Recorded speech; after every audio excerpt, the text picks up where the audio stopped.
Good morning, friends. Welcome back to Sunday Shenanigans with me, your host, Trevor Stewart 1308, and we are here with the ASOC Prod Cat and the Peanut Gallery. Say hi, guys. Hi, guys. Hello. We will be playing along with NPR's news quiz show, weekly news quiz show, Wait, Don't Tell Me, in a few minutes. But first, today's ad read. Today's pre-rolls will be brought to you by The Hidden Leaf, downtown Charlottesville, on the Downtown Mall, 105 West Main Street, above the Bricks, Suite 200, between the Green Cauldron and Hamilton's. A great place to go with some great buds to get some great buds, eh, bud? And they have the lowest prices in town, according to my own highly biased research, by which I mean I was incredibly high when I did my biased research. And the only thing better than their bud is their customer service. Don't forget to check the website for times and events. The website is thehiddenleafcville.com. That's thehiddenleaf.com. Thehiddenleaf.com. A quick note of disclosure, we are an opinionated bunch of people, so any opinions you hear herein belong to us or the expressor of the opinion or the channel, not necessarily to any of our sponsors, including The Hidden Leaf, Kush Gang, purveyors of very fine edibles, or Firehouse Craft Organic Cannabis Farms.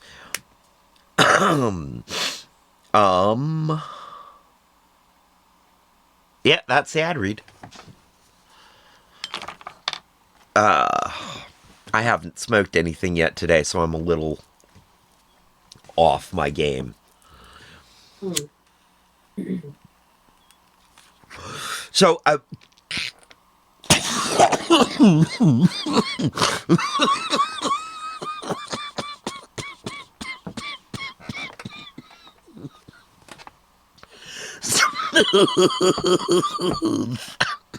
Is there a reason you chose that t-shirt today? No. It's just one of my favorite t-shirts. When you live like I do, every day is Star Wars Day. Fair enough. Right. Although, I know it's really hard to see, but it is, it's a couple of TIE fighters taking out an X-Wing. So, no, it is not for today. It is for the day after tomorrow, the Revenge of the Sixth.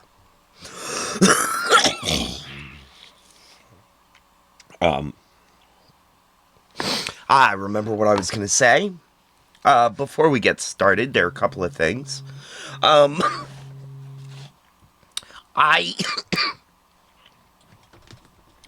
wanted to say something about Orange County High School's drama department.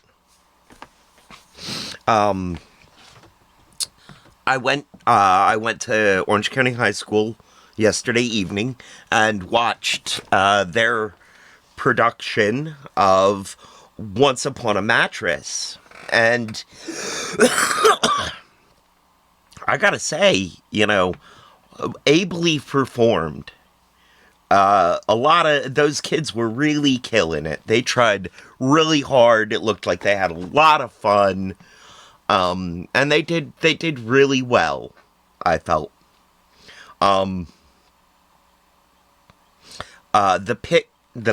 orchestra pit, was better than I would have thought. This is, it was better than a high school performance. It was by far better than a high school performance. There were some things where I would have made some directorially different choices. And I can see the difference between the style of acting that I was brought up in and the style of acting that they're performing. But and being able to see that difference, knowing what that difference is pretty interesting.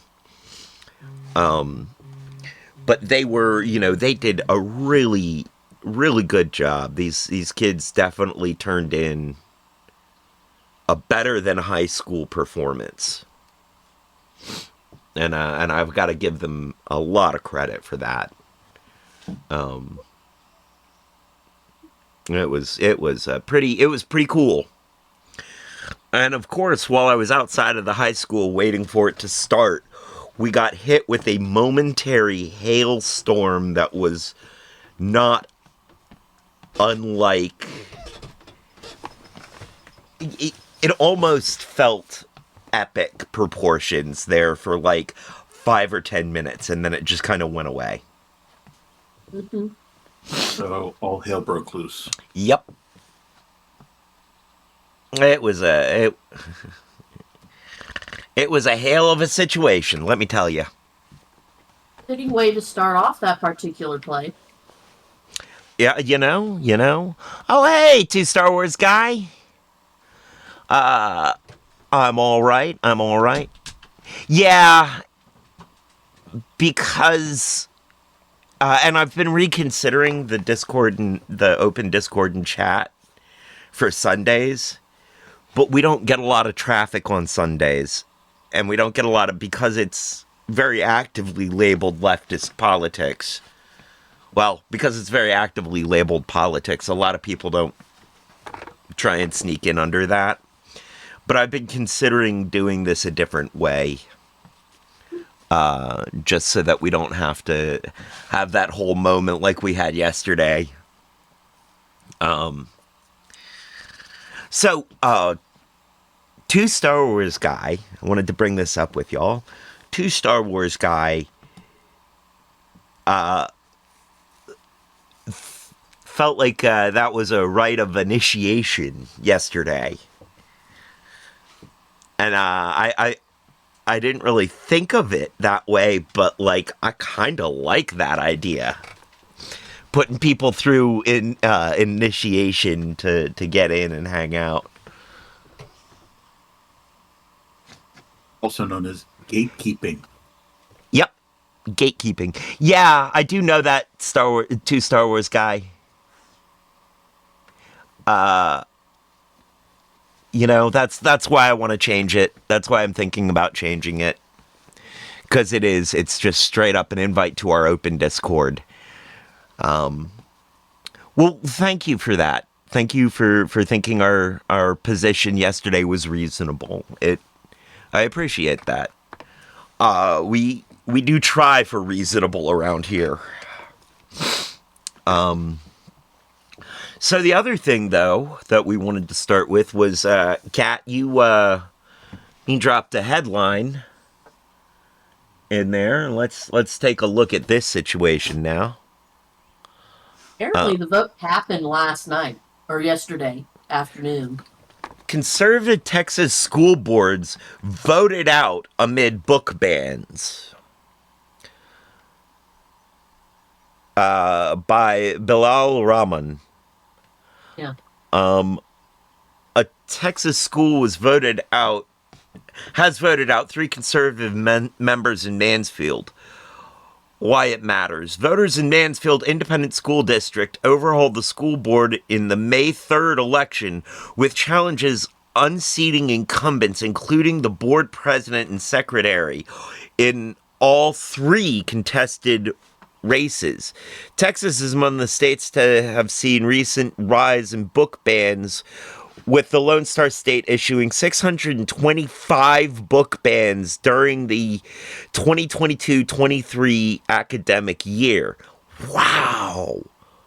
They also followed a charged election season fueled by heightened outside political involvement and growing debate over the influence of partnership in local school governance.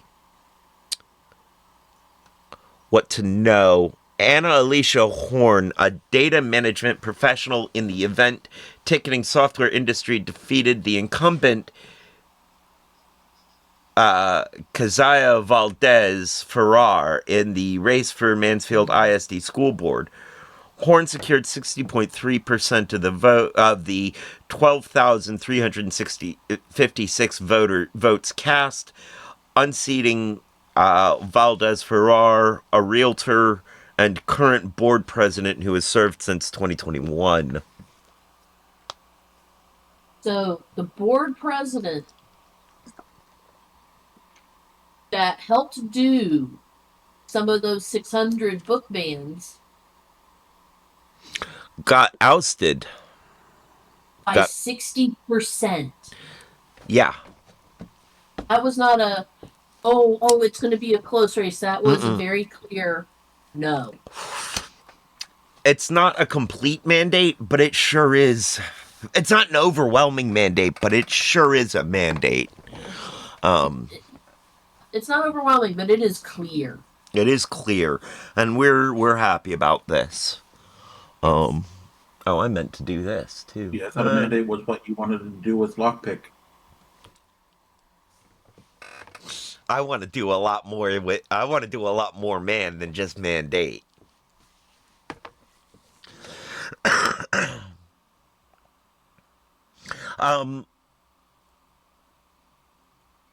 Two Star Wars guy says, I never disagreed with your position, to put it on the record. Thank you. But I do think to prevent people who will not be worthy to be around you and your group, an initiation to join and your Discord's community is warranted. I'm beginning to think I agree with that. Mm-hmm. We're gonna have to do some thinking on that as a group, I think. Yeah. So this is this school board ousting. This is some good stuff, huh? This looks.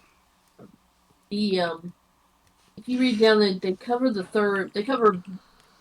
percentages for the two other races that were kind of big. I'm particularly tickled over the last one. 58.6. Jesse Cannon II, the director of visual and performing arts for Fort Worth ISD, won the race against incumbent Bianca Benavides Anderson, a sales consultant completing her first term on the board. Cannon led with 58.6% of the 12,163 votes cast. Not only is the message of we don't like the people that were doing this to start with, but they're also putting in people with very visibly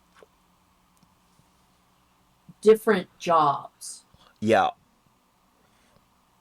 I like it too. One Republican said after the loss, Mansfield has gone to hell. Yes. Man, really? All right. Yeah. You know what? If you feel like that, move out of Mansfield. Peanut Gallery said, Wayne and Garth, we're not worthy.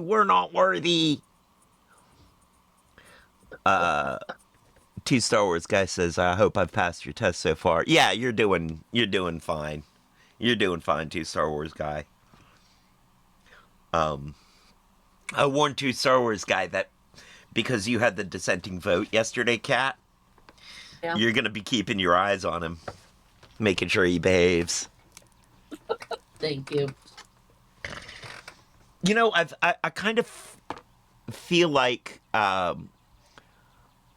you're sort of the administrator of this school. You're sort of the principal of the school because you are, you know, sort of the voice of reason.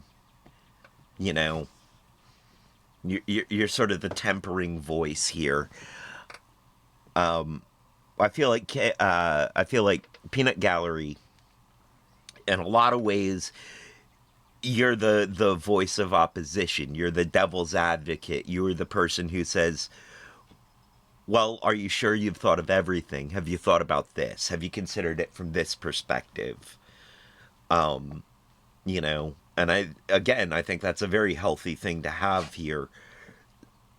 You know, a voice of reason, a voice of opposition, some mechanisms to force me, mainly, but us generally, to keep an open mind as we're considering things. Hi, Just Me Crystal. Much love. Great to see you. Mwah. Hope church went well. I hope church went very well today. So yeah, I see, you know, and I kind of see Brock as the voice of aggression. And you know, while these are not set roles, I think the fact that we have an ability to voice all these different sides of something, of an issue, gives us a better grasp of what's actually going on.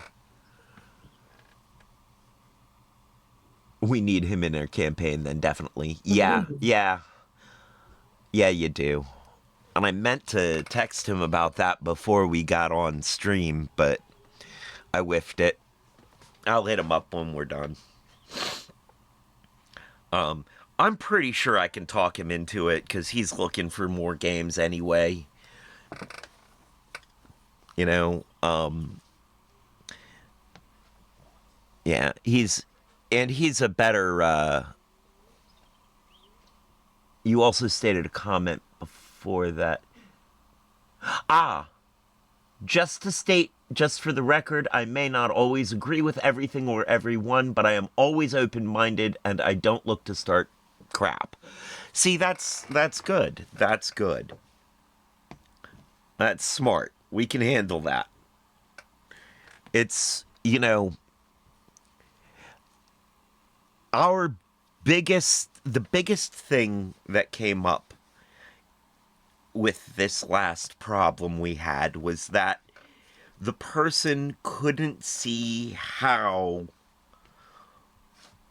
voting for Trump was harmful to us, to the people in this community.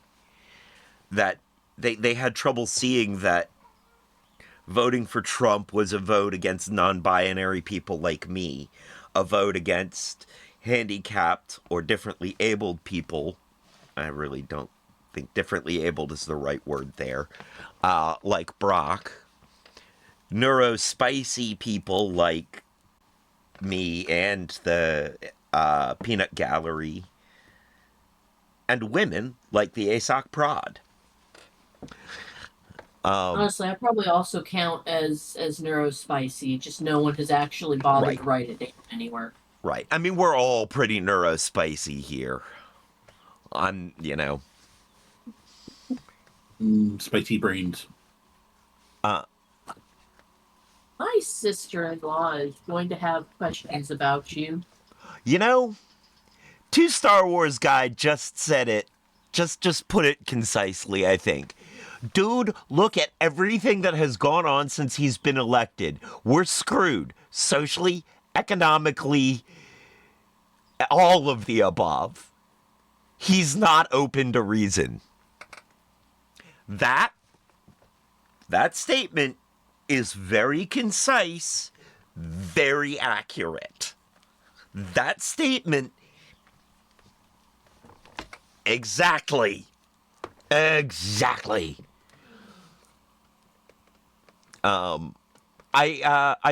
think Brock might be open to the scheduling like I am. We're all screwed, but not in the fun, consenting way. Nor in the woodworking with a screw gun kind of way. Not the holding stuff together kind of way, either. And to sort of bring it around to Sundays, that's kind of what Sundays is about, is looking at the funny side of how screwed we are. That's what Wait, Don't Tell Me basically is. Yeah. I honestly missed something about the first Trump administration. Oh. His incompetency? No, he's still presenting that, and just people are going along with it, forcing it to work. But Oh. the fact that it used to be whenever he reached for his cell phone, half the White House staff would dive over each other trying to take it away from him. Right. This is true. There were adults in the room the first time around. There are not anymore. Oh, because he fired them all. Right. Because he got tired of the adults in the room telling him, you really don't want to do that. Did I send you? Did I send you one of the picture that someone took from one of the other May Day protests across the country? One with I think so. I think so. Well,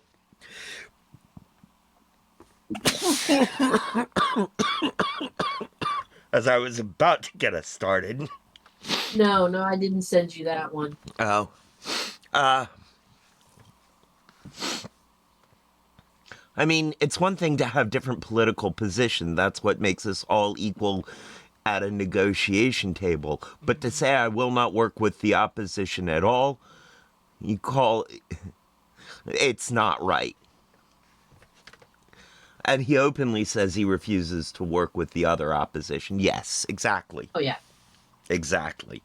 Like, there's no way to get anything done unless you do it his way, and that is, as we all know, wrong. The wrong way. And it's, basically I'm here, I want sort of the opposite of that way of governance. In this microcosm, I want the governance to be more egalitarian, consensus-based, and honestly, I want it to be with the good of everyone in the community in mind.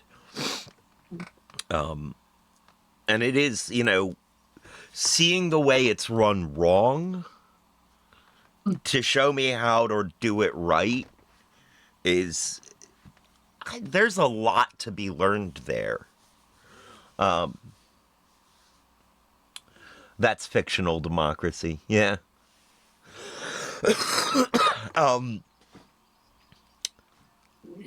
Yeah. So, to take us into today's activity, which is playing along with Wait, Don't Tell Me. Yeah, I feel like a political segue into the daily or weekly news quiz show is where we're at. So, let's get this started, see if you guys can hear it. This message comes from Amazon Pharmacy. Sometimes. Yep. All right. When you go to pick up a prescription, you can get sick with sticker shock. Amazon Pharmacy. Garage entrepreneur or IP. Wait, don't tell me. The NPR News Quiz. I'm the voice so peanut buttery it comes in chunky and smooth. I'm Bill Curtis. And here's your host at the Studebaker Theater at the Fine Arts Building in Chicago, Illinois, Peter Sagal. Thank you so Peter. much, Bill. Thank you, everybody. Good to see you again. We do have a great show for you today. Later on, we're going to be talking to one of the stars of The White Lotus, Natasha Rothwell, who plays Belinda. Now, to refresh your memory, she's not the one who committed murder or the other murder or money laundering or adultery. She just does a little blackmail, which on that show makes her a saint. We want to know what you've been up to behind the scenes, so give us a call. The number is 1-888-WAIT-WAIT. That's 1-888-924-8924. Now let's welcome our first listener contestant this week. Hi, you're on Wait, Don't Tell Me. Hi, I'm Chris Schoen, and I live on a farm near Cedar Rapids, Iowa. That's fabulous. Hi, so you're Chris. actually in an Iowa farm. You know, I remember vividly the first time I ever went to It's Iowa a little many years ago and blackmail seeing between a farm friends. and thinking, oh my gosh. Every time I saw a farm when I was a kid looking at a picture book, I was looking at that. So you live in like the perfect farm, right? It is. It's like Grant Wood country here. Very, very picturesque. Right, and you just stand in front of it all day holding a pitchfork. Yeah. Me, looking me and my pastoral. pitchfork and my wife. Yeah. Okay, very good, very good. Well, Chris, welcome to the show. Let me introduce you to our panel this week. First, she's a comedian headlining at the D.C. Improv July 11th through the 13th. It's Joelle Nicole Johnson. Hello. Hi, Joelle. Howdy. Howdy. Ooh. That's what we say. Okay, I've heard. I've been there before. Next, he's a comedian who'll be headlining the Gramercy in New York City on May 29th and the Houston Punchline on May 30th and 31st. It's Hari Kondabolu. Hi, Howdy, Hari. sir. Howdy. Hi. And he's an actor and comedian you can see Saturday, May 3rd at Joe's Pub in New York City. It's Peter Gross. Hey, Chris. Hi, Peter. Hello, Peter. So, Chris, welcome to the show. You're going to play Who's Bill this time. Bill Curtis is now going to perform for you 3 quotations from the week's news, doing it better than the original people. If you can correctly identify or explain just 2 of them, you'll win our prize, any voice from our show that you might choose for your voicemail. Are you ready to get us started? I am. All right. Your first quote is from the President of these United States. Oh, dear. Maybe the children will have 2 dolls instead of 30 dolls. He was comforting us because Christmas toy sales may be severely impacted by what? Tariffs. By Trump's tariffs. Exactly, by his trade war, his tariffs. Man, I don't know. Is it just me, or does ruining Christmas seem to start earlier and earlier? 80% of all toys and 90% of all the rest of the stuff you get for Christmas sold in America coming from China. Right? Experts say that the Trump tariffs could create huge toy shortages for this holiday season. Promise made, promise kept, right? Thanks to President Trump, we no longer have to say Happy Holidays. Now we can say Merry Christmas, you're not getting a present. You could say Sadie Holidays. Exactly. You know, all you have to do is just put Merry that Christmas, green suit on. Santa and he's hates gonna look you. a lot like that Grinch. Right. Yeah. He's got the same kind of body type and face. How do you explain to a child that they're not Probably getting the that same many smell, presents this too. year? Like, what do you say? Like, sorry, kids, the North Pole got hit with tariffs. Yeah. All the elves got deported. Yeah, all the like children's books at Christmas are going to be like, there's something called a supply chain. I've never been happier to be the only person on the stage Terraform without on kids. Christmas. Yelp. All right, Oh, Chris, joy, here yeah. is your next quote. Go, evil girl boss, go. That was somebody quoted in Vulture, one of many, many people commenting this week about the 24-year-old girlfriend of what 73-year-old football coach? That would be Bill Belichick. It would be. Good. Wasn't me. I think we can say that all America. How old was that girl again? 23. 23. Belichick was old when I was a kid. I mean, he wasn't old. He was, Now, He is old enough that if he was dating either you or me, it would still raise eyebrows. right. Like, I mean, I've got a rule. I've got an age cutoff, like no one below 30, and I'm not even 50 yet. I guess when I hear stories like that, it reinforces that age limit thing that I've got, that age limit cutoff thing that I've got. Mm-hmm. It's like, yeah, see, that's why. That dude is why. I wonder if she was a legacy hire. Oh, no. Ew.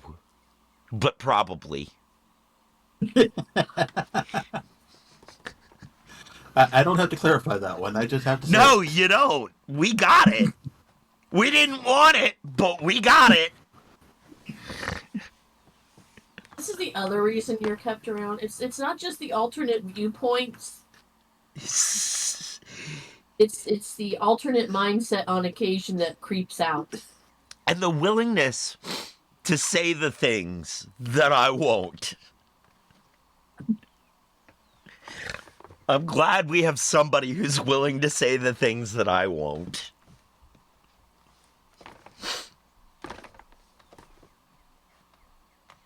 Or at least type them in a private chat to make you choke on screen while not saying. Because eventually it would have run through my head. Eventually I'd have had the thought. So he just said what I was thinking before I thought it. Yeah.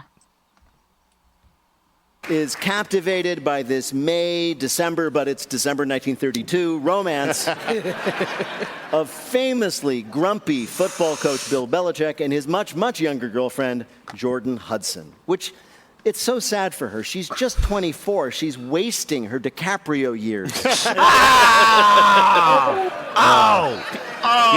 For a guy who's like a professional football coach and has won, 6 Super Bowls? Yes. It's pretty ironic that he's getting played so hard. So hard. I think it's love. Do you really? I do, because what 24-year-old isn't attracted to a dad bod and jowls? He wishes he had a dad bod. He's got a grandpa bod. I love it. I'm obsessed with this situation. I don't know if anyone has ever looked into her eyes, but you shouldn't, because she looks really evil. She looks like if Ursula and Maleficent had a baby. I don't know. Everybody's so cynical about this relationship. Oh, she's too controlling. She just wants him for his money. I mean, what has happened to us? Is it so hard to believe someone might want to be with Bill Belichick for the sex? Yes. Their story blew up this week after she kept trying to control a CBS Sunday Morning interview. Like, she is his boss, which maybe she is. She now calls herself the COO of Belichick Productions. And she's applied for trademarks on phrases like the Belichick way. And she says this new company will experience rapid growth next year when she can finally legally rent a car. How come? Can't she just be an influencer like every other 24-year-old? Why does she have to glom on to Grandpa and Well, she's an influencer. She is. She's just influencing one very special person. Remember, he's 73. Micro-influencer. She's 24. To put that in perspective, their age gap itself is AARP eligible. She also isn't a good COO because he asked the question of, like, where'd you guys meet? And she was like, we're not answering that question. And I was like, okay, it's given high-class hooker. Yeah. But for That's me, very generous. you need to have a stock answer, because I met my boyfriend at a funeral, and I'll tell anyone that will listen. So I would think she would actually have a stock answer for that. You know? Well, She may have met him at a funeral.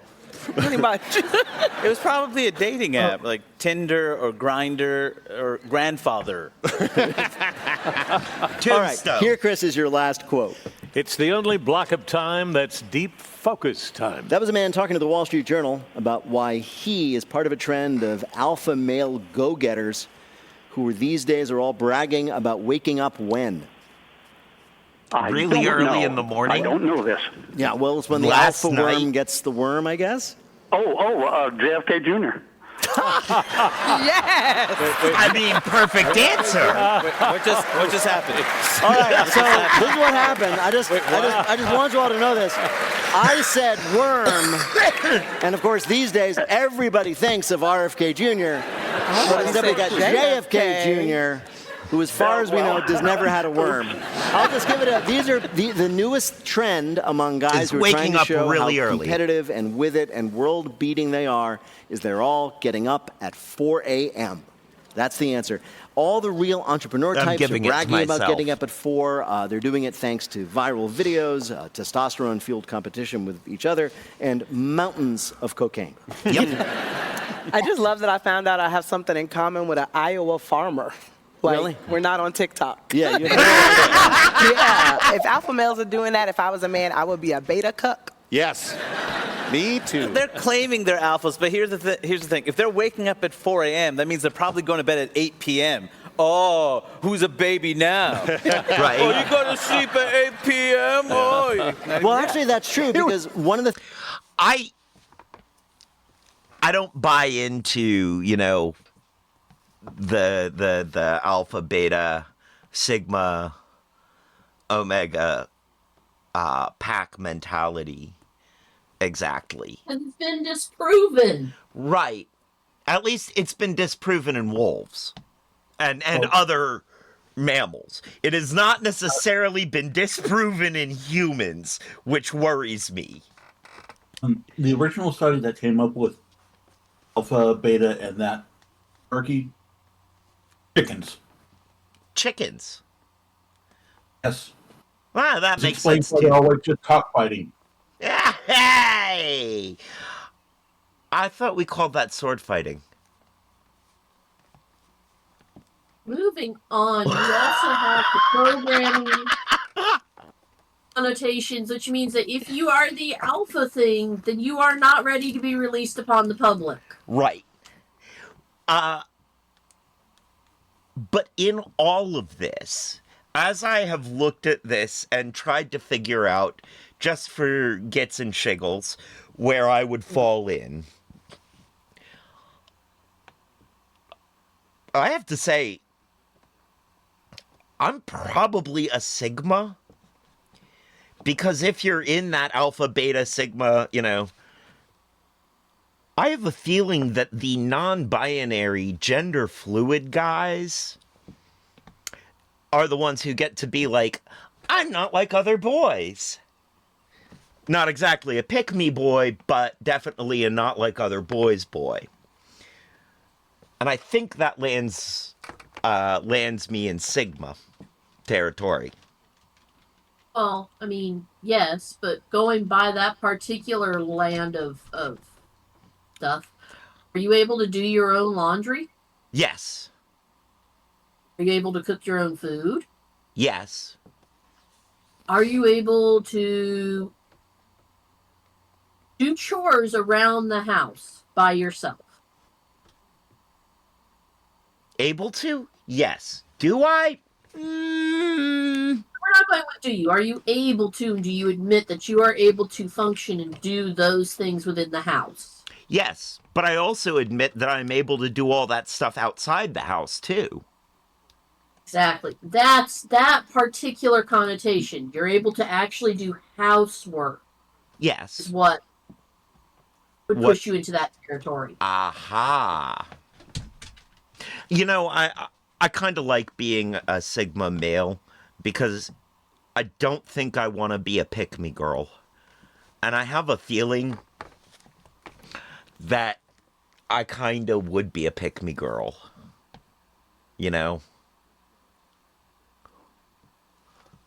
At least definitely a not like other girls girl.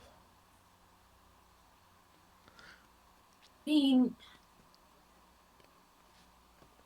if we look at the very first thing we talked about, which was a drama production, and you had notes on how some direction choices you would have made differently.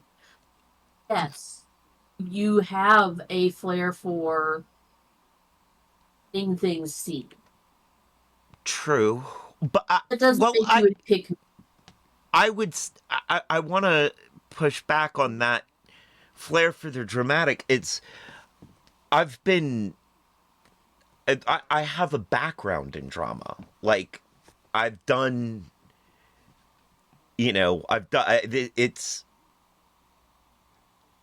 I've studied it specially. I've done, I've been part of it a lot. I have one thing to say. You're too tall to be a pick-me girl.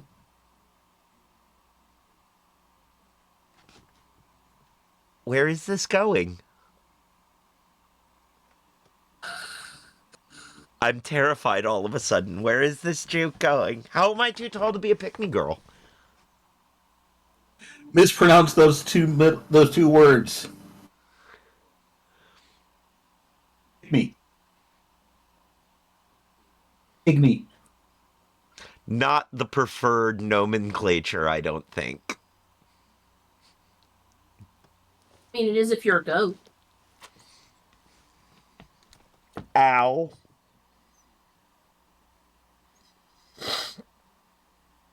I can't believe I walked into that one. I can't believe I walked into that one. That is,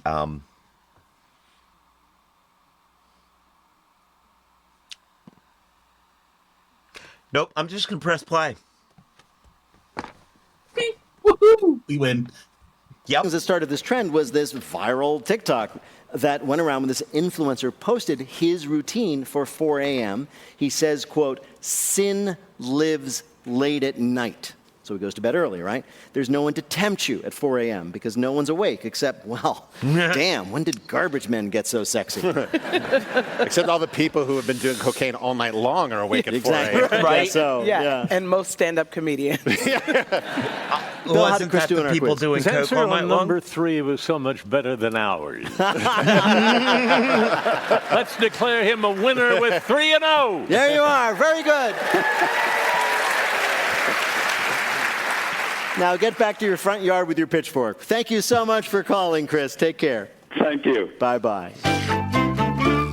I love that they gave him points for the better answer.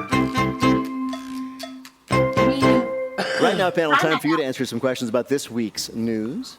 Joyelle, scientists at Germany's Max Planck Institute for Physics are behind some of the most important findings of our time, quantum theory, gene editing. But now they've developed what they say is the perfect scientifically proven formula for what? Coffee. Close. Well, it being a foodstuff. I'll give you a hint. They finally proved the Bucatini theorem. Pasta? Yes, the perfect pasta recipe.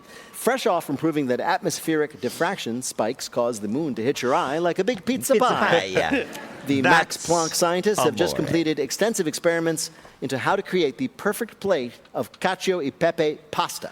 While the actual science is difficult to communicate to you lay people, suffice it to say that this is the first research project to ever make somebody say, hey, who put meatballs in the particle collider? Wait, this is in Germany, though? Well, this is the institute is based in Germany, but it was a collaboration of scientists from all over the Yeah, when the Germans and Italians collaborate with the Japanese there also? Now, the physicist's pasta technique involves using heat to supersaturate starch into water, then entering a black hole, but leaving the Parmesan cheese behind on Earth so it ages while we remain young.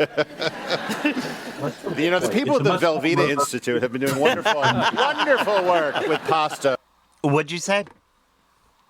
It's a much more robust field of study than string theory.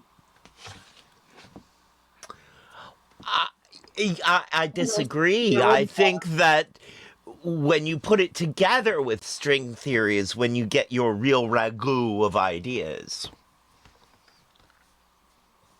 That's a casserole.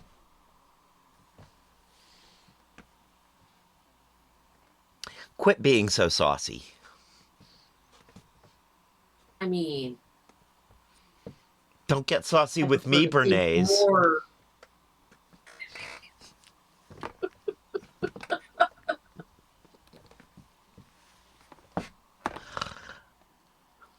Count D. Monet.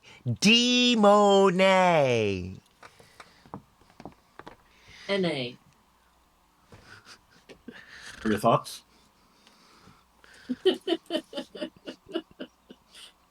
Either inflation. I'd have to give you change. More, or the value of the thoughts needs you to pay less.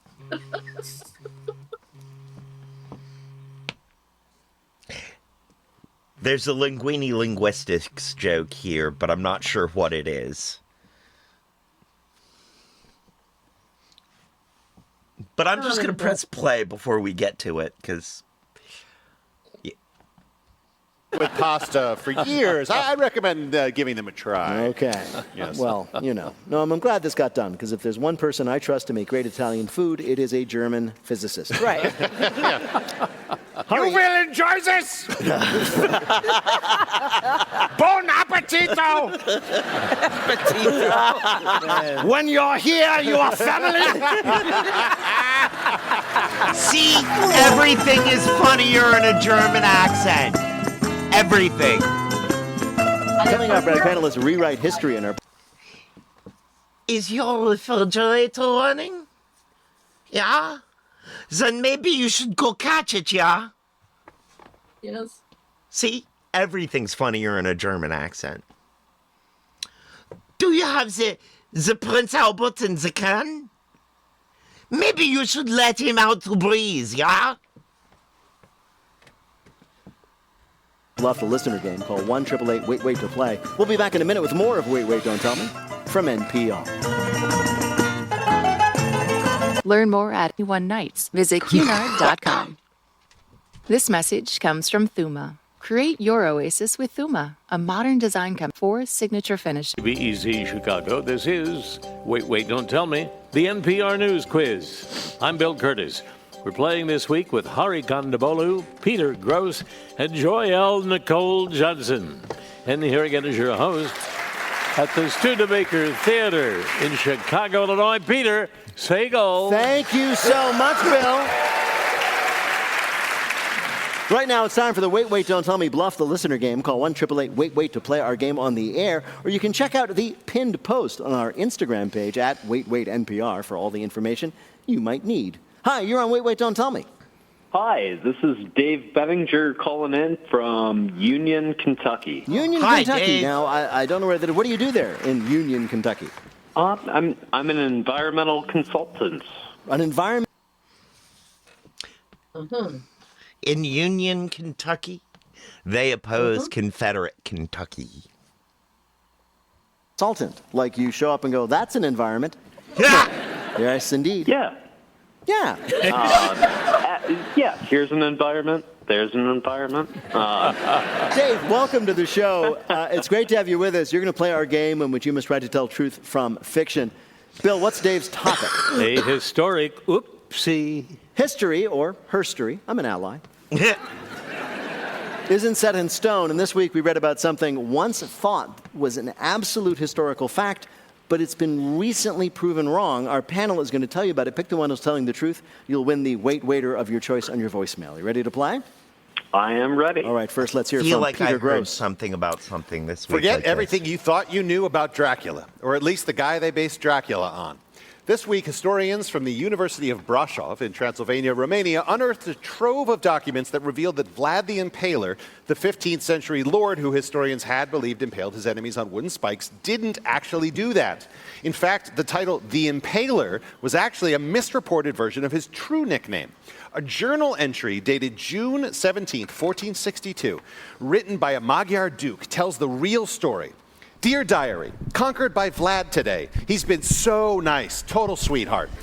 But can I be honest with you, Diary? Every time he takes a breath, there's an annoying rattling sound, like a sword being dragged across a stone floor. It's the worst. I think he has a deviated septum, or maybe there's a giant booger stuck in there. Either way, it's super irritating. Behind his back, we all call him Vlad the Inhaler. Ha ha ha ha ha ha ha.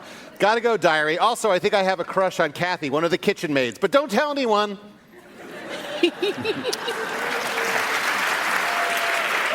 That was the historic cute. villain Vlad the Impaler, actually the much less threatening Vlad the Inhaler. Your next Back in Time Take Backseat comes from Joyelle Nicole Johnson. China is home to many tourist attractions. The Forbidden City, the Terracotta Army, and perhaps its greatest achievement of all, a wall. This week, portions of the Ming Dynasty extension eroded, and historians were excited to find a time capsule. To their delight, the peasant-turned-emperor, Taizu, had a sense of humor. Among the items were locks of hair from each of his concubines, holiday ornaments for the Chinese New Year, and a letter on papyrus from the emperor himself. The report detailed his true reason for extending and fortifying the wall. The emperor loved his dogs.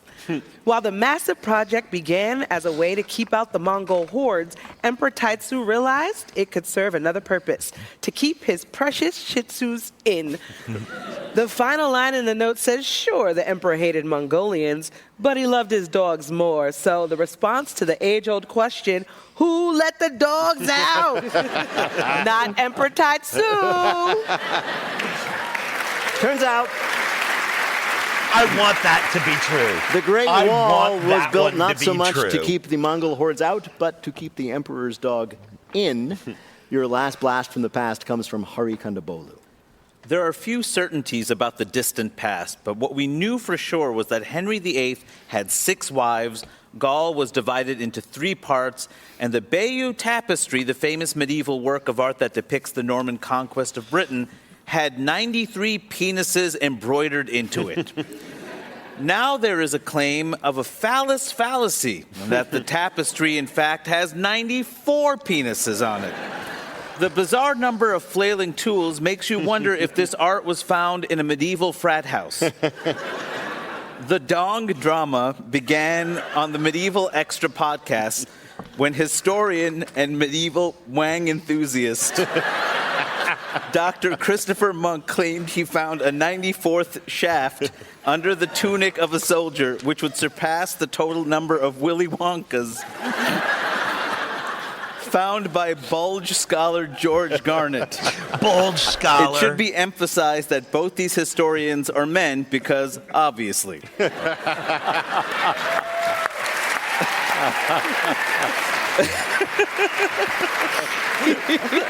That was so difficult. Artfully done. I really want B to be true, but I know this show. And I know medieval tapestries. Of course they put penises in the middle in the tapestries, in medieval tapestries. There's no question. They used to make daggers whose handles were in the shape of a cock and balls. I mean, it just is. They're there. There are 94 dongs on that tapestry. I am sure of it.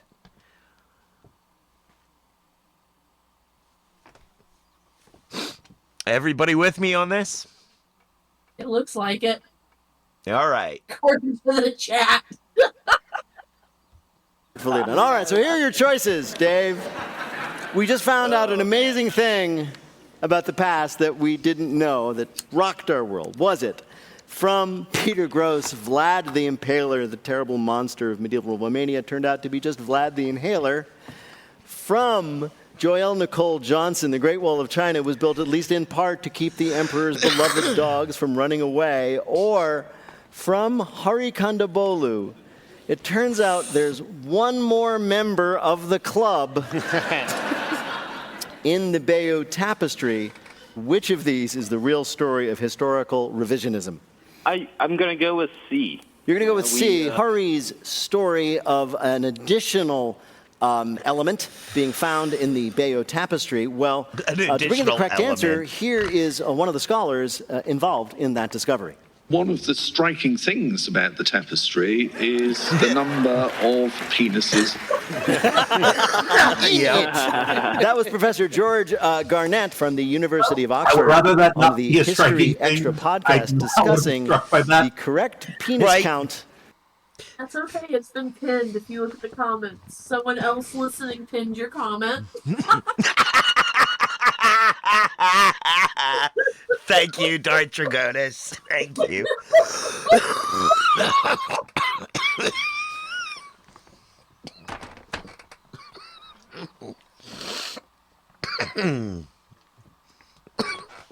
Just saying, I mean.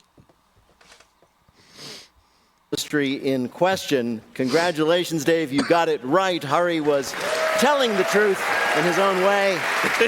You earned a point for Hari, and you've won our prize, the voice of your choice in your voicemail. Thank you so much for playing with us today. Thank you all so much. This has been a bucket list item, so thank you all. I'm so glad. Take care.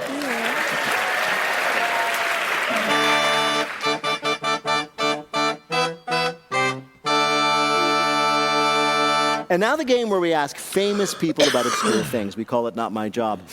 Natasha Rothwell was one of those performers who became successful in part because people just love having her around.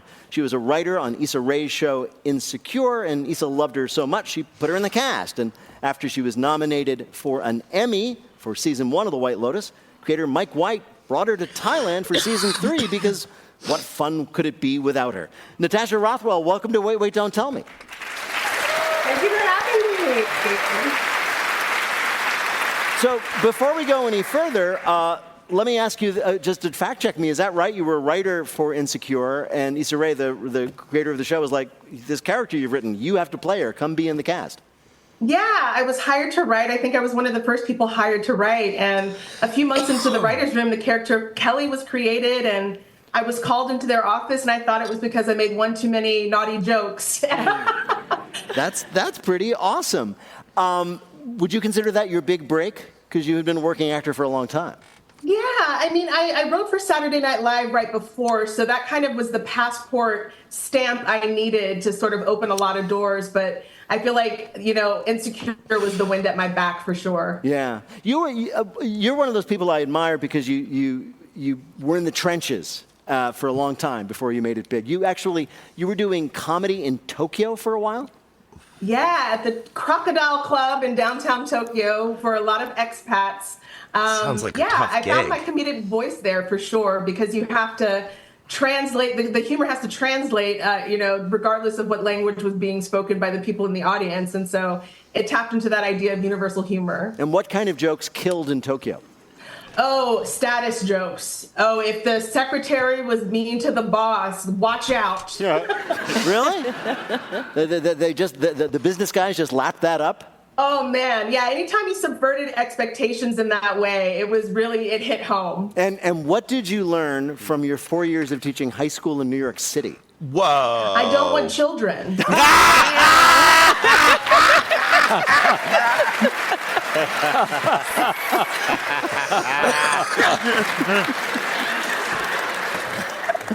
Yeah, I'm child free, and I'm so love. I love children. I loved teaching. I just like other people's children.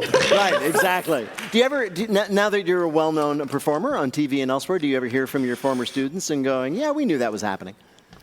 I do. They used to actually try to find when I was performing at UCB in New York because it was kind of like this weird superhero where I was a high school theater teacher by day and doing UCB comedy at night. And they would just be like, "Yo, miss, you swore. We heard you cuss. So that means I can cuss." And I had to let them know that wasn't the case. Right. And have you ever used your influence, position, and fame to finally tell some of those kids what you really thought of them?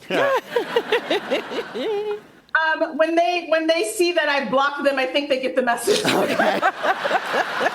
So I found out something really interesting about The White Lotus. This is the huge hit show on HBO. Each season, if people don't know, takes place at a different luxury resort around the world. And one of the things I found out about it is that part of its conception was something that they could do during COVID. They started shooting it in 2020. Yeah. And so all you members of the cast were brought to the Four Seasons Hotel in Maui and kept there for months, right? It was like a bubble. And are you ready to tell us that really wasn't as wonderful as we might think it is? Here's the thing. It was a beautiful 5-star prison. Hear me out. You don't usually have to go. You don't have to go home with your coworkers most days. So you and the other cast members of season 1 of White Lotus are wandering around this big luxury hotel entirely by yourselves. So it's kind of like... just imagine, just going to go get ice and Jennifer Coolidge is there. It's like, it messes with your mind a little bit. Yeah, so it's kind of like the White Lotus TV show, but when the camera stopped rolling, it was like The Shining. Yes.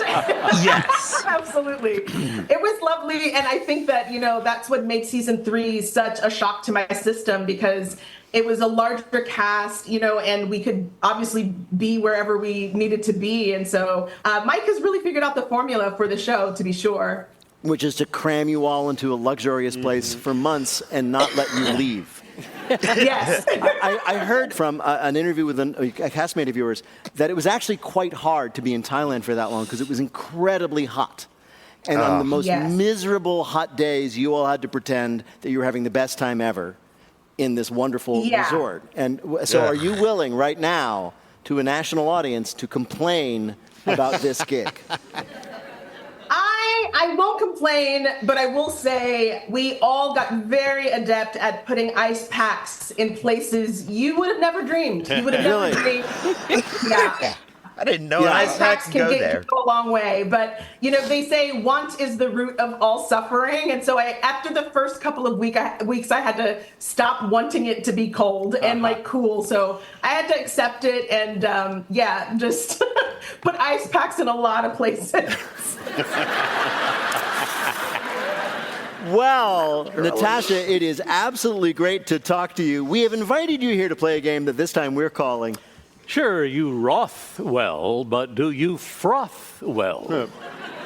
Coffee Who froths drinks. well, Natasha? Baristas. That's who. So we're going to ask you 3 questions about coffee professionals. Answer just 2 of them correctly, and you'll win our prize for one of our listeners. Bill, who is Natasha playing for? Joanna Lee of Tucson, Arizona. All right. You know the rules here. You get 2 right, you win our prize. Ready to go?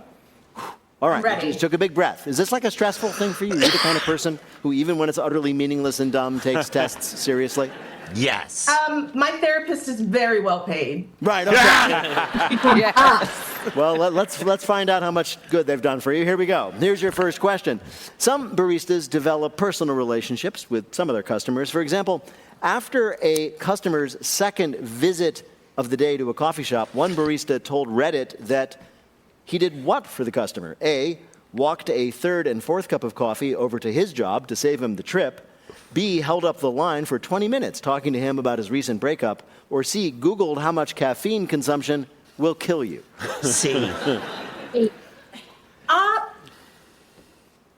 I'm going to say Google how much caffeine consumption can kill you. Maybe? That's right, Natasha, because what happened was the customer, who was apparently a chef, came in and ordered a drink with 12 espresso shots. Yep. And then came back just a couple hours later and asked for another one, at which point the barista started Googling his personal safety. Okay, very good. Here's your next question.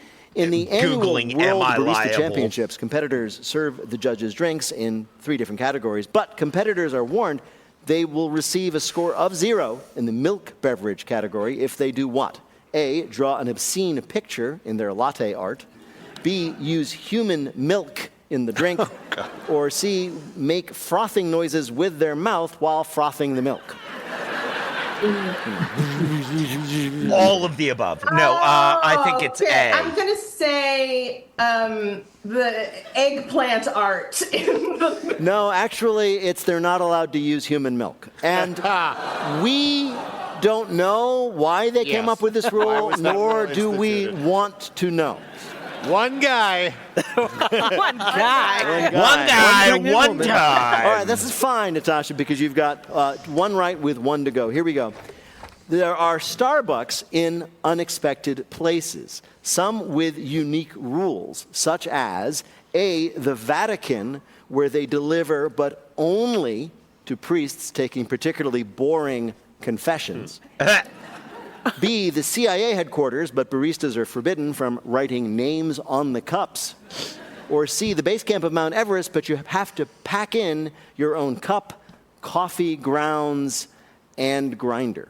Base camp of Mount Everest feels too specific not to be true. So Yeah, I'm going C? with that too. I'm going C. Yes. No, So I'm the going theory B. would be that there's B. a Starbucks just there at the base I'm camp. saying B. or like you would have to deliver it, right? But you'd have to bring up your own coffee, your own cup, your own grinder. Oh, I misheard. My ADHD's on fire. So I will say B. I think we're saying B. Boring confessions? Is it the Vatican? There's one answer you haven't said. I don't know what you heard before this very moment, but I have been saying the CIA this whole time. You have to, yes. The other things. I blame Zoom. Can't write the names on the cups because they don't want people shouting out the names of the CIA agents at the CIA. Bill, how did Natasha do in our quiz? Well, 3-0 for the White Lotus. Natasha Rothwell is an Emmy-nominated actor and writer. You can see her in season 3 of The White Lotus, streaming on Max now. Natasha, thank you so much for joining us on Wait, Don't Tell Me. Thank you so much. Take care. Bye-bye. It's time for coffee. It's time for tea. It's time for those of you who really have to. In just a minute, Bill raises a toast to your good health and maybe saves your life. It's our Listener Limerick Challenge. Call 1-888-WAIT-WAIT to join us on the air. We'll be back in a minute with more of Wait, Wait, Don't Tell Me from $15 Orby Parker. Its Siri is now campaign at Bill Curtis, we're playing this week with Peter Gross, Hari Kondabolu, and Joyelle Nicole Johnson. And here again is your host at the Studebaker Theater in Chicago, Illinois, Peter Sagal. Thank you, Bill. In just a minute, Bill likes big limericks, and he cannot lie. If you'd like to play our Listener Limerick Challenge, give us a call at 1-888-WAIT-WAIT. That's 1-888-924-8924. Right now, panel, though, some more questions for you from the week's news. Peter, a group of scientists, believe it or not, say that they have, in fact, cloned DNA from a Tyrannosaurus Rex, but they're not going to reenact Jurassic Park. They have isolated this DNA, and they're going to use it to make what? Some tech bro is going to inject it into himself. Yeah. Oh, Tyrannosaurus Rick! Final answer. I have no more guesses. Do we have any guesses? I have a joke guess of shoes, but other than that, no. Shoes. Come on, how much did you pay for T-Rex leather boots? Same amount I'd pay for any boots because I can't afford. Oh gosh. A real dragon. Tiny T-Rexes? I'm going it's with big and loud. It's a start. I'm going with tiny dinosaurs. Guesses. I'll take a hint. The T-Rex will from now on be known as the, Birkinosaurus. Shoes! Birkinosaurus? They're going to make shoes out of it? Like Birkenstocks? Not shoes, not Birkenstocks, but the Birkin... I don't know. Birkin... Bag. Merkin? No. Dinosaur Merkin. You are so straight. Bags. Because I don't know what a Birkin You don't know is. what a... Yeah, Birkin. The Birkin is probably the most famous kind of... I will cede this to Joyelle, who seems to know the answer. Yes, that's a pocketbook, baby. Yeah, it's a bag. They're going to make handbags out of Tyrannosaurus Rex leather. Oh, my God. Oh, my God. That's so elitist. Well, it makes sense. When you think of the T-Rex, you think of its talent. I think Peanut Gallery gets that point because he mentioned T-Rex leather. I think he gets the point too. Okay. It's not shoes specifically, but it is. We're going to make T-Rex leather. And the fact that you got to that before the hint. You got to it before the hint. Yeah. And as soon as the hint was said, I shouted out bags. Yeah. So you had, yeah, I think you get that point. I'm with, yeah. Well played, Peanut Gallery. Well played.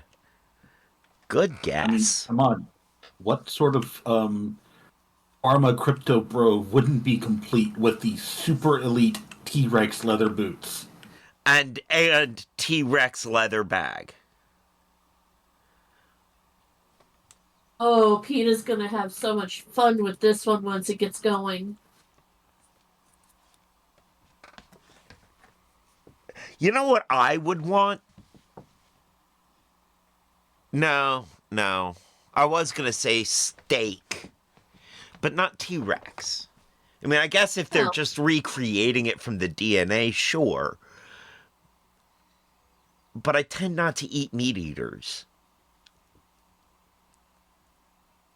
Professional courtesy? Nah.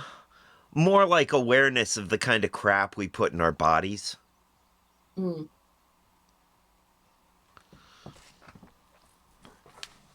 You know, like I would. Yeah. That's why you've got something like the Triceratops steak instead. Right. Although I've never eaten meat eater meat. Oh, I think I've eaten shark. but I'm not sure that counts. Alligator, Oh, and snake. no. I have had gator. I've had gator, and gator is good meat. Mm-hmm. All right. Gator, All right. I'll try T-Rex steak. Sure. You know what? I'll go with it. I think it's more than meat eaters. What you want to really avoid is carrion eaters. Yes. Plus, like, if I were to cut that out, that would mean I would never be able to. There'd be situations where it's like, oh, look, I might have to kill a wolf and eat it to survive. And I'd be like, nope, it's a meat eater. Or kill a polar bear and eat it to survive. Nope, it's a meat eater.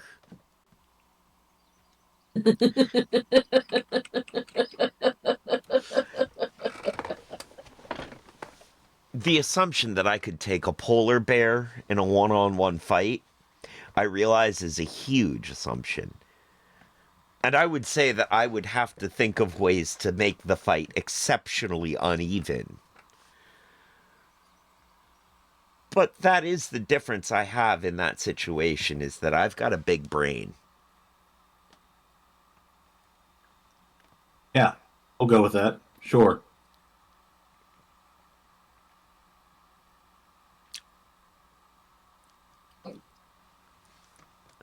Ain't nothing I'm about to say gonna be right, so I'm just gonna keep going with the show.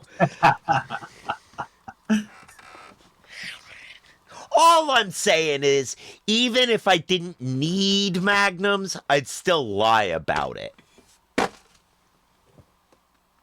Size, its terrifying teeth, its supple, buttery coat. Who hasn't looked upon the fearsome visage of the tyrant lizard and thought, someday I'd like to lose a chapstick in that guy? Yeah.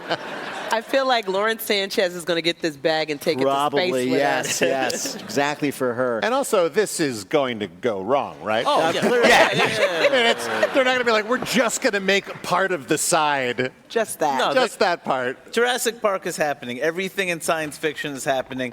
I really thought it was going to be a nuclear disaster that did us in, but this whole dinosaurs coming back thing is really throwing a wrench into the odds. It's going to be like somebody's going to be walking around and, like, all at once, all the bags are going to become alive. And start, like, eating people up their arms. Ooh, but they'll eat the rich first. Oh, That's true. Oh, I love this plan. I'm behind this plan. Joelle, this week we learned about a new place to meet someone. Apparently, more and more people, according to the New York Times, are seeking love where? Cracker Barrel. No.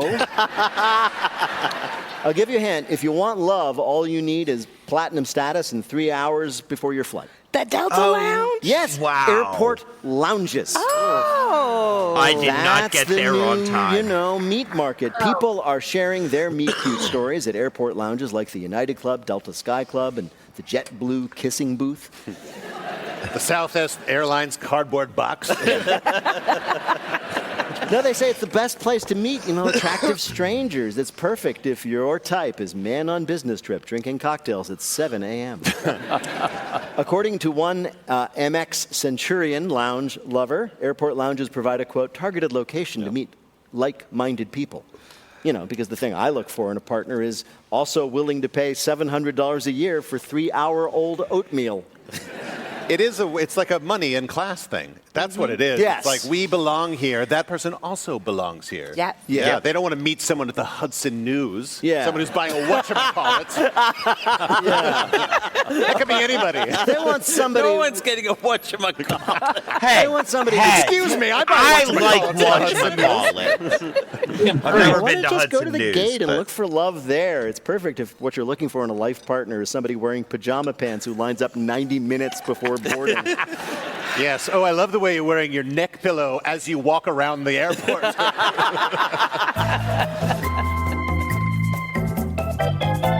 Coming up, it's lightning fill in the blank, but first is the game where you have.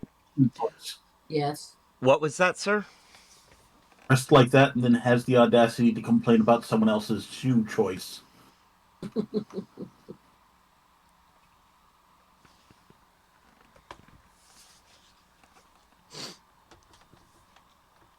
Listen for the rhyme. If you'd like to play on air, call or leave a message at 1-888-WAIT-WAIT. That's 1-888-924-8924. Come see us most weeks right here at the Studebaker Theater in Chicago, or catch us on the road this summer. We'll be in Des Moines, Iowa on July 10th, and at Tanglewood in Western Massachusetts on August 28th. For tickets and information about all of our live shows, go to nprpresents.org.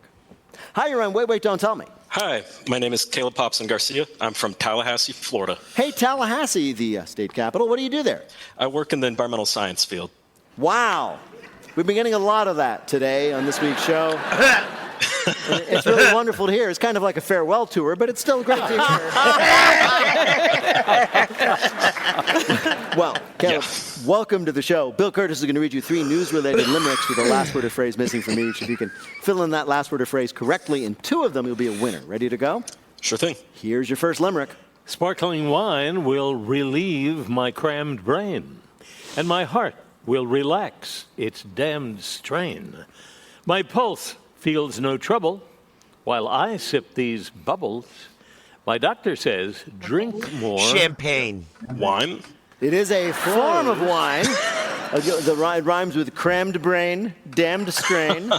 Bubbles are mentioned. Champagne. Champagne, yes. Yes, indeed. New medical research says you might be able to reduce your risk of a sudden heart attack by drinking champagne, which is great news, because what's worse than somebody holding up a glass of champagne saying, I'd like to propose a toast, and then dropping dead so you never find out to whom? According to the study, in addition to drinking champagne, it also helps if you eat a lot of fruit and have a, quote, positive outlook on life. So shocking. I can't believe being a thin, rich optimist is good for you. Yeah, are they sure it's the champagne that's making a difference? Yeah. It's the ability to buy champagne and treat every day like it's New Year's Eve. Exactly. Right. All right. Here is your next limit. When I go to the beach or the chip shop with gross toenails, I can't make the quips stop. Flip-flop. But lazy day fashion is my greatest passion. I spent $600 on some flip-flops. Flip-flops, yeah. Celebrities, influencers, they're all obsessed this summer. What? What? Are they T-Rex leather? Yeah. They $600. T-Rex leather on the top and sole on the bottom. Yeah. With the humble. No sole at all. Flip-flop, because nothing says fashion like, here is my whole foot. Flip-flops may make you look carefree and whimsical, but they make you sound like slap, slap, slap, slap, slap. Is there another article of clothing that is named after what it sounds like? Right? That is a really good question. I don't have an answer. I'm posing. Zipper. I'm just thinking. I'm thinking, the shirts go shirt, shirt, shirt. No. Yeah. Do pants? The pants go pant, pant, pant. That depends on whose pants they are. Lockpick. I'll make your pants pant. Do you guys have something to add to that? No, we're gonna leave that between you and Lockpick. Do pants pant? No. I'd like to slow the show down and talk about every article of clothing. Yeah. No, but it is true. I mean, it turns out high fashion is now, zippers flip-flops. You have to love it when something goes straight from a really sketchy gym shower to the runway. I don't like flip-flops. You don't? No, I don't like feet. And my boyfriend doesn't wear them. That makes me so happy. Yeah. What do you have against feet? Look at them. Bill, show Peter your feet. All right, here is your last limerick. As he sits by the aisle, he's not shedding, and his bark you won't need to be dreading. There won't be any doo-doo when you exchange I-do's. I'll be watching your dog at your wedding. Yes, the latest must-have assistant for your wedding is a dog chaperone. At least according to one in Northern Ireland who went viral this week. She says she has booked 50 weddings so far That this really year makes at $400 sense, a though. day. And for that fee, she'll look after the dog, train it to pay attention during the ceremony, stand still during photos, and not to start yowling when the minister says if anyone has objections to this union. For an extra fee, she will train the dog to carry the ring down the aisle, so adorable, and help you choose the perfect song for the traditional doggy-daughter dance. And have the dog look away on the wedding night when very awkward when the dog is in the room when people are trying to express their love to each other. But I feel like if your dog is at your wedding, it also sleeps on the bed with you. Oh, Probably. Yeah, pretty much. Yeah. Yes, and your partner has already had a conversation where you're like, so when we get married, the dog's not going to do that anymore, right? And they're like, no, it is. Yeah. The dog does. Bill, how did Caleb do in our quiz? He was perfect. He got them all right. Congratulations. Really well done. Congratulations, and thank you for calling. Thank you. Bye-bye. When you got a dog, you've always got a friend. Oh, okay. Kind You of know, it's gonna wow. be there till the end.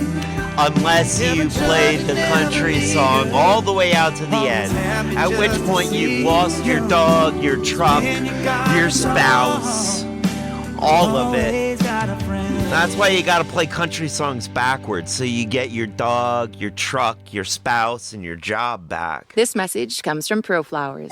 Mother's Day is coming up, so let ProFlowers, one of dollar credit on Empathy is our quote today. The invention of AI, So, your Peter, truck you can now are run in away second from you place. by That itself. What was that? With the invention of AI, your truck can now run away from you by itself. Well, yeah. Oh, dude, can you imagine that sense of rejection? I mean, even your truck don't want you. You're so unlikable, even your truck left you. Could you imagine getting a Cybertruck, putting some sort of paint job on it that you like, and the Cybertruck catching sight of itself in a window and going, no, I'm not okay with this, and leaving you stranded at a 7-Eleven somewhere and being like, nope, bye. I'm breaking up with you. Oh, God.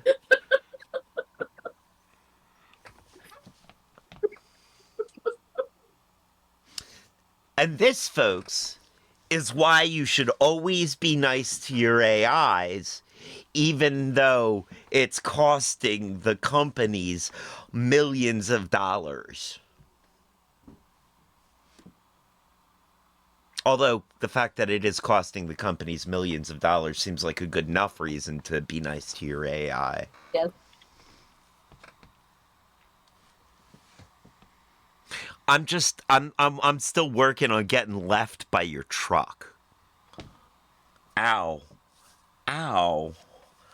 My the soul. worst thing is going to be, all right, you've got AI that can do self-driving trucks. That means at some point AI is going to get integrated into farm equipment with sensors and stuff so that you don't have to go out and do some of the more tedious parts like raking hay.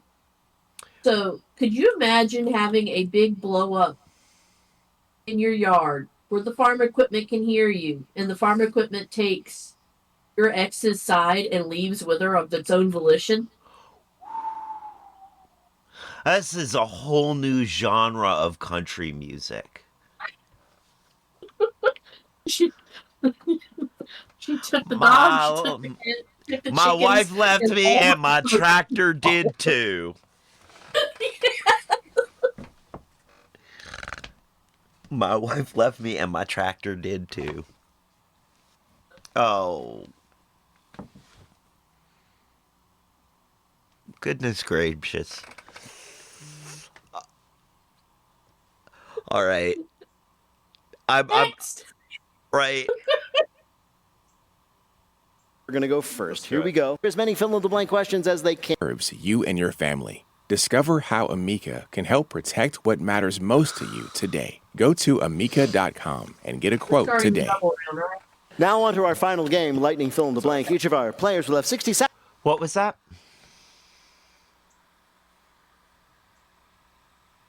Oh, yeah, where point counts. You're right.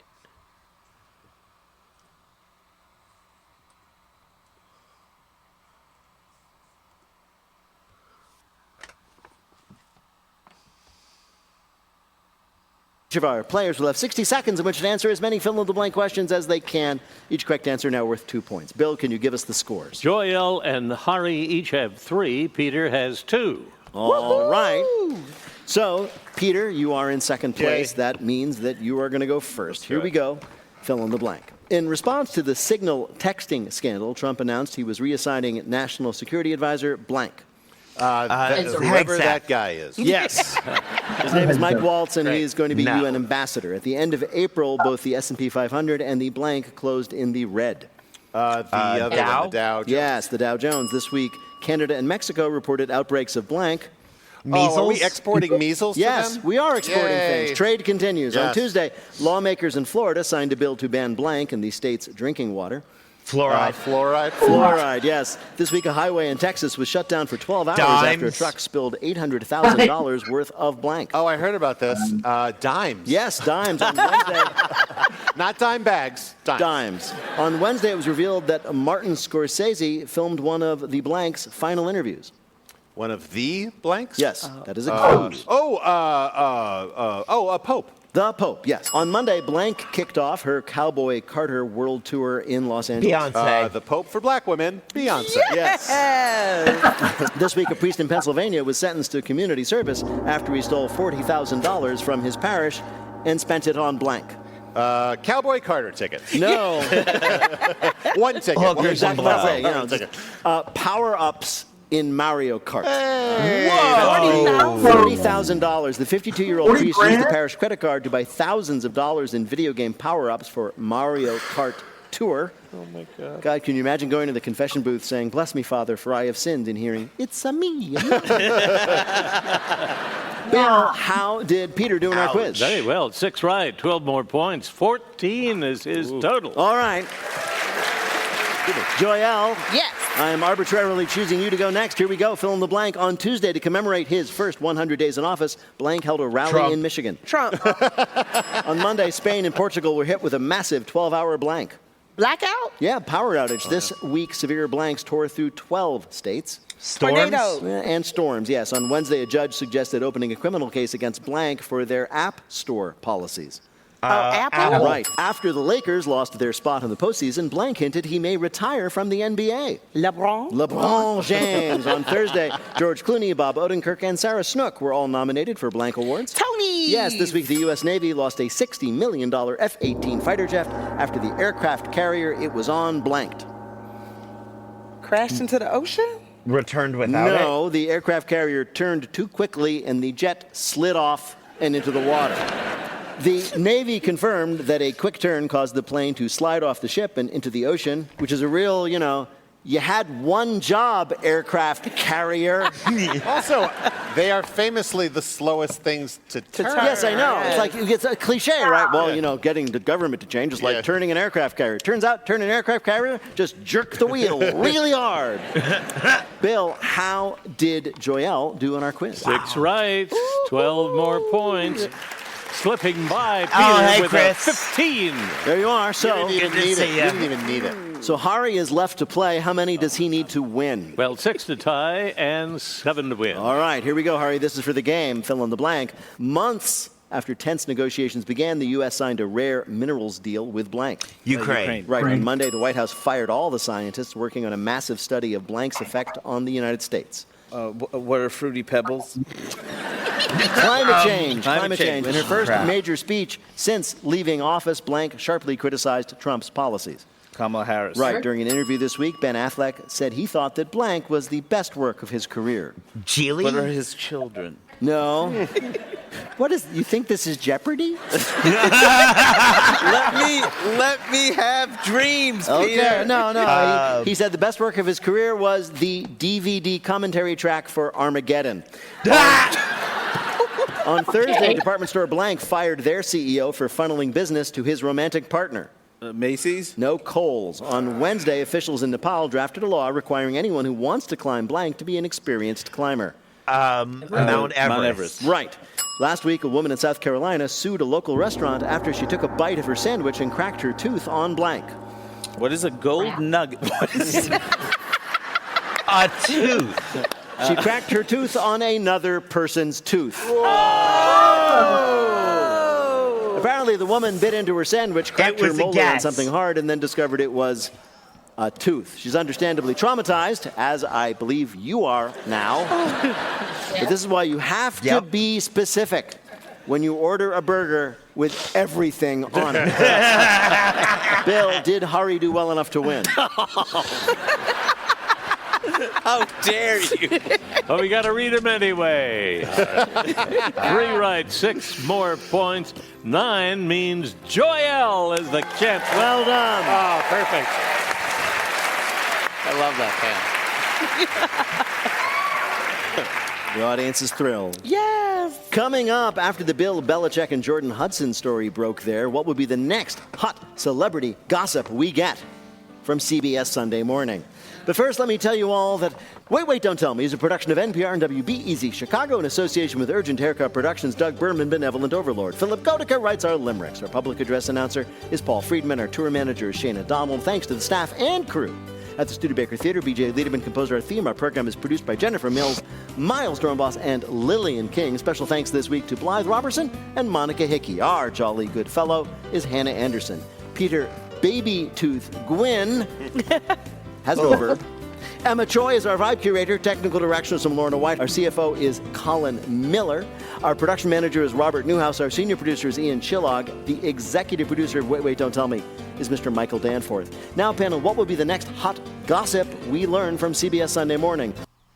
Mo Rocca is really the child of Lassie and an unknown Sharpay. That's the next juicy CBS Sunday Morning hot gossip. Okay. I'm dating a weighted blanket. It's always down for a snuggle, and it always wants to be on top. Peter Gross. Bill Belichick and Jordan Hudson are going to announce they are in a throuple with CBS Sunday Morning and Wait, Don't Tell Me's Mo Rocca. Ooh. And Joyelle Nicole Johnson. Melania leaves Trump for Trudeau. Hey, if any of that happens, we're going to ask you about it here on Wait, Don't Tell Me. Thank you, Bill Curtis. Thanks also to Peter Gross, Hari Kondabolu, and Joyelle Nicole Johnson. Thanks to our fabulous audience here at the Studebaker Theater. And to all of you out there in Radioland, wherever you might be. I'm Peter Sagal. We'll see you next week.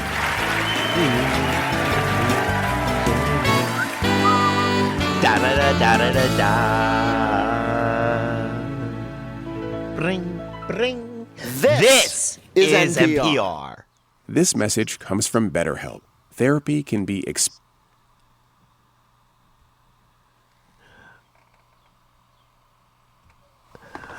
All right, so the point totals.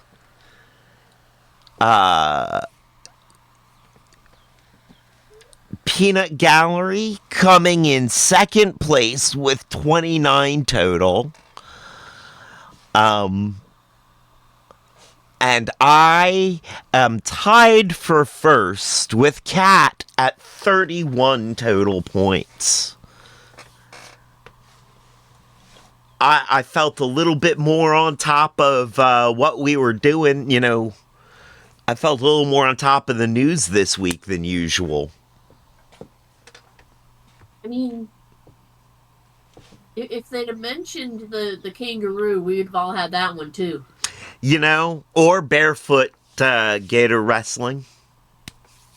Barefoot gator wrestling is newsworthy, but I'm not sure at this point it's NPR newsworthy because it's happened a lot. It's also Florida. Yeah. Like, but NPR just... Alabama feels... Yeah. Yeah. That is abnormal. But Texas Dimes, that's pretty abnormal too. Exactly. Well, friends, thank you for joining us. This has been some more Sunday Shenanigans. Thank you guys. Cat, Peanut Gallery, thank you very much for being here. And thank you everyone in the chat.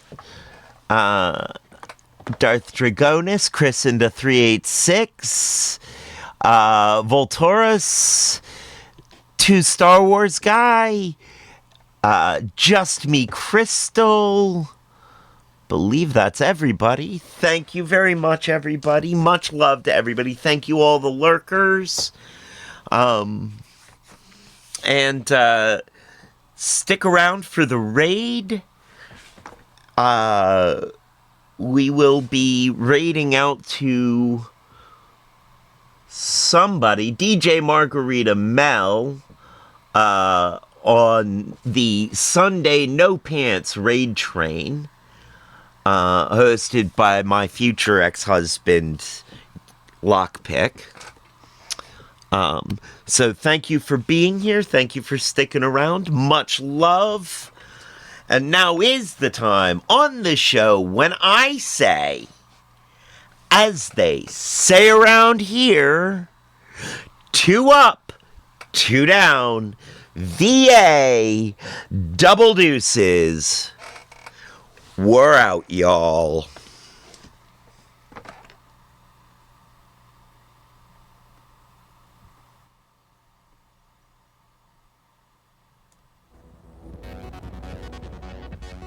Industrial music.